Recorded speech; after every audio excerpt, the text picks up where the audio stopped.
Tempat ini tak lagi tampak seperti aslinya. Kini yang tampak hanyalah bangunan megah di atas bukit batu. Inilah lokasi asli dari Bukit Abu Qubais di Mekah Al-Mukarramah. Terletak berdekatan dengan Masjidil Haram, searah dengan sudut Hajar Aswad dekat Bukit Sofa. Bukit yang dahulu setinggi sekitar 400 meter ini merupakan bukit yang disebut-sebut sebagai bukit pertama yang diciptakan Allah di muka bumi. Sebuah riwayat menyebutkan, di bukit ini Nabi Adam alaihissalam dimakamkan. Ini posisi Jabal Qubais. Ya, nah, jadi yang kalau kita lihat ke seberang sana itu ada dinding yang berdiri di atas bukit. Nah, dinding itu berdiri di bukit Jabal Abi Qubais yang sekarang tidak membentuk lagi bukit karena dijadikan istana lagi. Ya. Memang tidak ada catatan dan jejak yang pasti mengenai di mana Nabi Adam dimakamkan. Namun dari beberapa riwayat ada yang menyebutkan bahwa Nabi Adam dimakamkan di sebuah gua Al-Kans. Memang di situ memang ada satu gua namanya Gua Al-Kans yang sekarang belum ditemukan tempatnya di mana. Memang tidak bisa lagi ditelusuri karena memang bangunannya sekarang sudah tidak berbentuk, hampir tidak berbentuk perbukitan ya Kang ya. Sudah jadi istana. Sudah jadi istana. Menelusuri jejak Nabi Adam alaihissalam memang tidak mudah. Para arkeolog tak pernah menemukan jejak manusia pertama, Khalifah Allah di muka bumi. Ya Kang Rashid, sebagai manusia pertama di bumi, sebetulnya apa misi yang diemban oleh Nabi Adam sendiri? Bismillahirrahmanirrahim, Kang Reja. Ada satu dialog Allah Subhanahu wa Ta'ala dengan para malaikat tentang misi manusia diciptakan di muka bumi ini. Dalam satu ayat Allah menyampaikan, A'udzubillahi minasyaitonirrajim, Bismillahirrahmanirrahim, Inni ja'ilun fil ardi khalifah. Dialog dua antara Allah dan malaikat menyampaikan bahwa aku punya maksud mau menjadikan manusia sebagai khalifah. Ada perdebatan di sana antara malaikat dan Allah. Inni ja'ilun fil ardi khalifah. Qalu, mereka berkata, malaikat itu, ataj'alu fiha may yufsidu fiha wa yasfiku dima'a wa nahnu nusabbihu bihamdika wa nuqaddisu lak. Apakah engkau mau menciptakan manusia yang tukang menumpahkan darah, tukang memberikan kerusakan di muka bumi ini? Sehingga kenapa engkau tidak memilih kami para malaikat yang setiap hari nusabbihu menyucikan engkau wa nuhamdika dan memuji engkau wa nuqaddisu lak, dan aku yang menyucikan engkau. Kenapa engkau tidak memilih kami sebagai khalifah di muka bumi? Antum la ta'lam, bahwa Allah menjawab kepada malaikat, kamu tidak tahu akan maksudku. Kenapa manusia yang diciptakan sebagai khalifah tidak malaikat? Karena Nabi Adam dan keturunannya, termasuk kita semua manusia, ada dua anugerah yang Allah berikan kepada manusia. Pertama adalah akal, yang kedua adalah hati. Akal adalah ilmu, hati adalah agama. Penggabungan antara ilmu dan agama menciptakan khalifah yang hebat. Untuk apa? Untuk li'imaril ardi, untuk memakmurkan bumi ini. Makmurkanlah bumi ini dengan kepemimpinan yang adil. Makmurkan bumi ini dengan budaya yang arif. Makmurkan bumi ini dengan ekonomi yang merata. Namun begitu, para sejarawan muslim klasik seperti Imam At-Tabari, Ibnu Asir, As-Sa'labi, dan lainnya mencoba mengungkap melalui beberapa riwayat. Sebagian besar mereka meyakini lokasi turunnya Nabi Adam dari surga terletak di India, tepatnya di puncak Gunung Everest. Hal ini didasarkan pada riwayat yang menyebutkan Nabi Adam diturunkan di tempat tertinggi di muka bumi. Dari India, Allah memerintahkan Adam untuk bergerak menuju Makkah, sebuah tempat yang kelak menjadi pusat spiritual para Rasul Allah dan umat manusia. Berpatokan pada riwayat ini, aku, sang musafir, mencoba menelusuri jejak manusia pertama, Nabi Allah, Adam alaihissalam, di Jazirah Arab. Pegunungan apa ini Kang Rashid? Tepatnya Kang Reja, kita berada di Jabal Handama. Jabal Handama. Nama perbukitan yang di sekitar wilayah Ka'bah. Oke, dan dari Jabal Handama ini saya memang bisa melihat dan mengeropong hampir ke seluruh wilayah kota Mekah, dan jika dilihat dari posisinya, kemungkinan di pegunungan inilah pertama kali Nabi Adam menjejakkan kakinya di Jazirah Arab ketika datang dari arah timur dari negeri India untuk menuju ke Makkah. Sedangkan Siti Hawa sendiri begitu turun ke bumi diturunkan di sebelah barat kota Jeddah. Dan kemungkinan besar tidak ada catatan yang pasti mengenai di mana. Namun jika melihat dari posisinya, bisa jadi di sekitar pegunungan inilah Nabi Adam dan Siti Hawa tinggal dan membesarkan putra-putra mereka.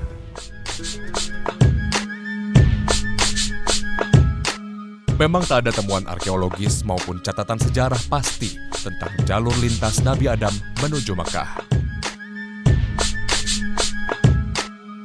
Sementara itu, sang istri, Siti Hawa, disebut-sebut diturunkan Allah dari surga di daerah Jeddah, tak jauh dari Mekah.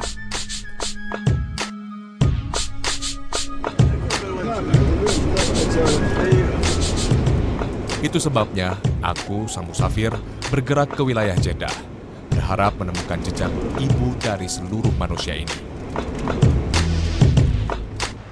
Sebuah makam yang diyakini sebagai makam Hawa di Jeddah semakin meyakinkan akan lokasi turunnya Hawa dari surga.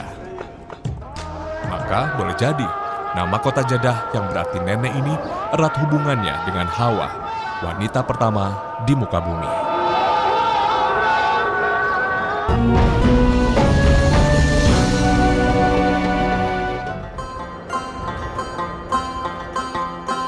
Atas kehendak Allah Subhanahu wa Ta'ala, Adam dan Hawa yang tinggal di surga diturunkan di muka bumi di dua tempat terpisah.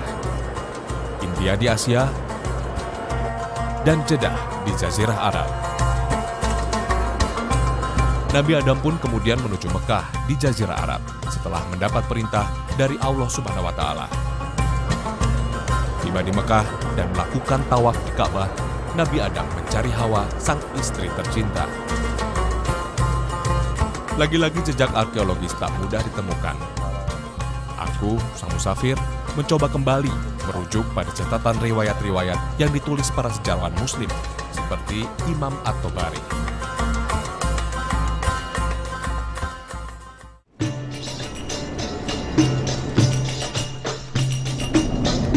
Dari kota Mekah, aku bergerak ke arah timur. Sekitar 8 km, sebuah hamparan padang yang banyak berdiri tenda-tenda kosong mengusik perjalananku. Inilah Mina, yang berarti harapan. Dalam catatan Imam At-Tabari, disinilah Nabi Adam alaihissalam selain berharap ampunan Allah Subhanahu wa Ta'ala, ia juga berharap bisa menemukan Hawa, istri tercintanya. Aku nggak kebayang nih kalau dalam suasana musim haji ini ramainya seperti apa kota Mina? Oh, sangat padat sekali. Sangat padat ya, bahkan sampai Padatan bukit-bukit di ya. mana-mana. Oke. Tapi aku jadi terbesit pertanyaan di benak saya, Kang. Kalau dalam suasana kosong seperti ini jadi timbul pertanyaan, apa sebenarnya Mina ini dalam hubungannya dalam sejarah perkembangan manusia? Karena menurut yang aku pahami kan, Mina ini adalah sebuah harapan. Ya. Di sini Nabi Adam menemukan inspirasinya, menemukan harapannya.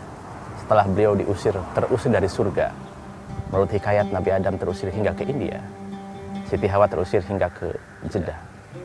Pencarian itu tumbuh rasa kekesalan, tumbuh rasa kekecewaan, tumbuh rasa ingin kembali kepada Allah. Nah, proses kembali kepada Allah itu menghabiskan banyak waktu. Imam Al-Ghazali menyampaikan sampai 360 tahun. 360 tahun. Sangat lama sekali. Terusir dari surga. Seorang nabi kekasih Allah. Nah itu Kang, seorang nabi bisa diusir dari surga. Ya, nabi adalah manusia. Sama halnya dengan kita. Rasul mensinyalir tentang ini. Menyampaikan dalam satu hadis, Al-insan makhlul khata wa nisyan. Bahwa manusia adalah tempatnya salah dan khilaf. Hal ini terjadi kepada Nabi Adam. Dia khilaf dengan tidak taat kepada Allah. Akibat digedor terus oleh istrinya. Akibat itulah Nabi Adam terusir. Tetapi tidak berhenti di sana. Ketika dia menyadari, ketika dia sadar bahwa ini adalah salah kami, dia tidak betah dalam posisi salah. Dia berupaya semaksimal mungkin. Bayangkan Kang Mas Reja, 360 tahun bukan waktu yang sebentar. Dia menjerit kepada Allah. Rabbana dolamna anfusana, ya Allah, ya Tuhan kami telah dolim kepada diri kami. Wa ilam taghfir, jika engkau tidak mengampuni kami, lanakunanna minal khasirin, niscaya kami dalam keadaan yang rugi. Terus dijeritkan terus doa-doa itu kepada Allah Subhanahu wa Ta'ala. Ini adalah tempat yang sangat dahsyat dan bersejarah sekali atas perkembangan manusia. Di Mina, dulu namanya bukan Mina, tapi Muna. Kenapa dikatakan Muna? Karena di tempat sekitar inilah Nabi Adam menemukan hasratnya, menemukan inspirasi dan kedekatan bahwa aku akan ketemu istriku. Ada firasat yang kuat di dalam kalbu Nabi Adam alaihissalam, sehingga menumpahkan harapan itu, dituangkan harapan itu kepada Allah Subhanahu wa taala. Semoga kami ketemu istriku. Menumpahkan harapan itu artinya adalah mina. Disinilah prosesi ini diabadikan oleh Allah. Karena itu adalah prosesi ketika engkau dalam keadaan salah. Itu adalah fase supaya engkau menemukan kebenaran. Sehingga Allah memberikan reward, memberikan buah kepada orang yang innallaha yuhibbut tawwabin wa yuhibbul mutatahhirin. Allah sangat cinta betul kepada orang yang selalu kembali kepada Allah. Betul ayahanda kita salah, betul umat-umatnya salah, tetapi jangan pernah betah dalam posisi itu. Segeralah kembali, segeralah tobat. Kesalahan dalam bermuamalah, kesalahan dalam berpolitik, kesalahan dalam berekonomi, kesalahan dalam bermuamalah dalam sebagai peradaban, kembalikan kepada Allah. Itu adalah prosesi sebagai seorang manusia. Itu ditirukan oleh Nabi Adam, dicontohkan kepada kita di tempat ini. Silahkan wahai umatku, silahkan wahai anak-anakku, tumpahkan harapan itu di tempat ini. Allah akan kabulkan harapan itu. Sehingga di tempat ini prosesi ibadah haji 3 hari di sini. Seluruh dunia dalam prosesi ibadah haji menumpahkan hasratnya, menumpahkan asa dan pengampunannya kepada Allah Subhanahu wa taala. Oke Kang, kita coba jalan lagi.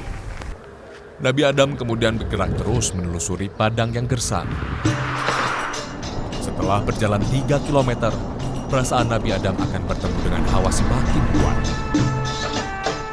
Inilah kawasan Musdalifah, yang berarti tempat mendekat. Kelak tempat ini menjadi salah satu masyhur dalam ibadah haji. Aura spiritual begitu kental aku rasakan di tempat ini, sekalipun sepi di hari-hari biasa. Sekarang ini kita udah di Musdalifah, Ya, menuju ke betul, Arafah. maksudnya di Musdalifah. Kalau dari artinya sendiri, kenapa namanya Musdalifah sih Kang? Ini mengokohkan firasat Nabi Adam. Firasat. Dia kan ketika tadi di Mina, Nabi Adam itu punya firasat, aku akan ketemu istriku. Kontak batin akan ketemu belahan jiwanya. Kita mau belahan jiwa. Terus dia sore dari Mina, arah belakang kita, ke arah Muzdalifah. Arti Izdalafah sendiri, dari Muzdalifah dari kata asli, Izdalafah itu mendekat. Firasat itu semakin kuat. Ketika Nabi Adam sedang di sini, semakin kuat. Oh, semoga aku ketemu belahan jiwa. Makanya tempat ini pun menjadi bagian dari prosesi ibadah haji. Di sini para jemaah haji adalah untuk mengambil batu sebelum masuk ke Mina. Nah, firasat itu semakin meneguhkan kembali bahwa aku akan ketemu belahan jiwa menuju ke Arafah yang di depan. Nanti pertemuan terakhir dengan Siti Hawa di Arafah. Oke.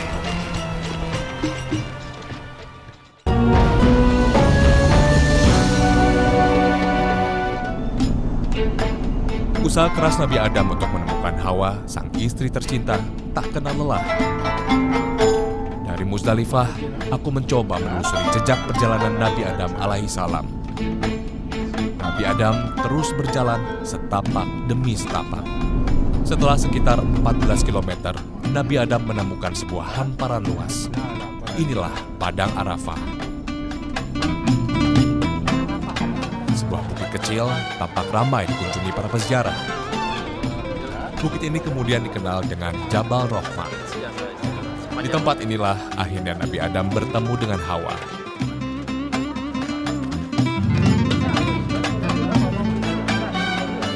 Sebuah monumen kecil dibangun di puncak bukit ini. Ini sebetulnya adalah monumen mau mengabadikan pertemuan Nabi Adam dan Siti Hawa. Oh, di sini berarti titiknya. Pertemuan dua belahan jiwa yang cukup lama setelah terusir dari surga bertemu kembali di bumi di sini.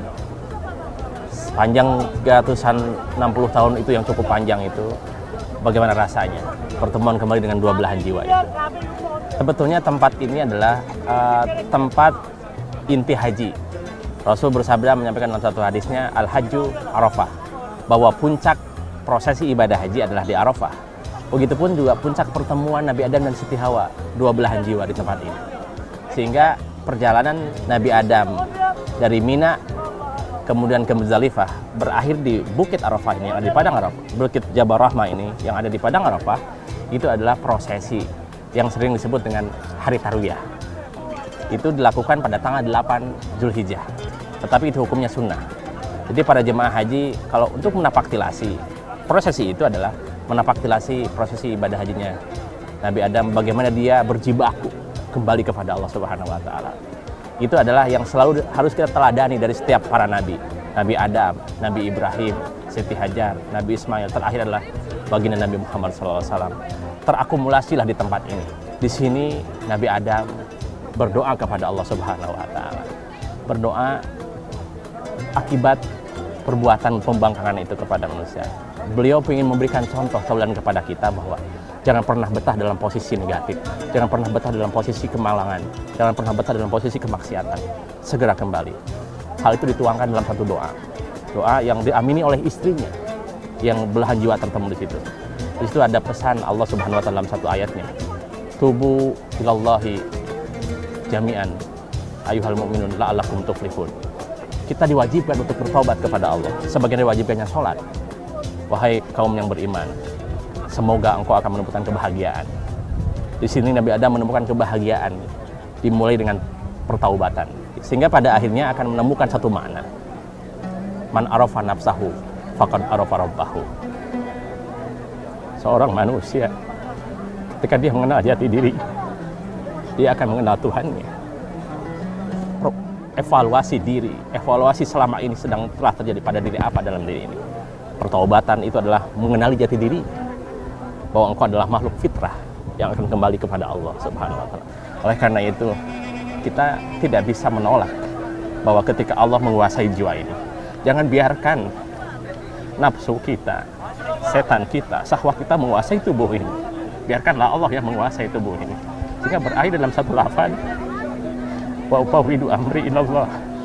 Aku pasrahkan, aku serahkan urusan duniaku dan akhiratku pada Allah Subhanahu wa taala. Innallaha basirun bil ibad.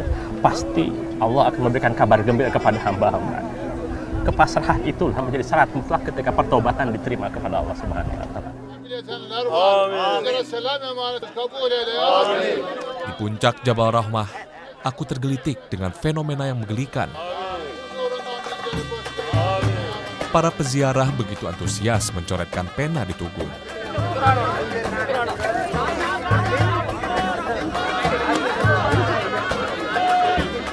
Kang, aku lihat di sini ada tugu atau monumen. Banyak sekali orang berdoa di sini. Apa sebenarnya monumen ini, Kang? Ini kayak menulis, dia punya keyakinan bahwa dia ingin minta jodoh apapunnya di situ, karena di sini juga pertemuannya belahan jiwa Nabi Adam dan Siti Hawa. Dia diikutin dengan bentuk menulis nama si jodohnya apapunnya. Hal itu sebetulnya tidak dianjurkan dalam agama, sehingga sangat wajar kalau orang mengatakan itu bid'ah apapunnya. Sepatutnya ibadah di tempat ini adalah untuk kontemplasi, mengevaluasi diri total kepada Allah. Kita coba mendekat. Oke, boleh. Tak banyak kisah yang melukiskan peristiwa apa yang terjadi setelah pertemuan Nabi Adam dan istrinya. Namun, Imam At-Tabari mencatat, Nabi Adam kemudian tinggal di Makkah. Membesarkan anak keturunannya yang sekaligus menjadi titik awal sejarah kehidupan manusia. Di usia hampir 1000 tahun, Nabi Adam wafat. Sebuah riwayat menyebutkan, Nabi Adam dimakamkan di Gua Al-Kans di Bukit Abu Kubais dekat Ka'bah Al-Musyarrafah.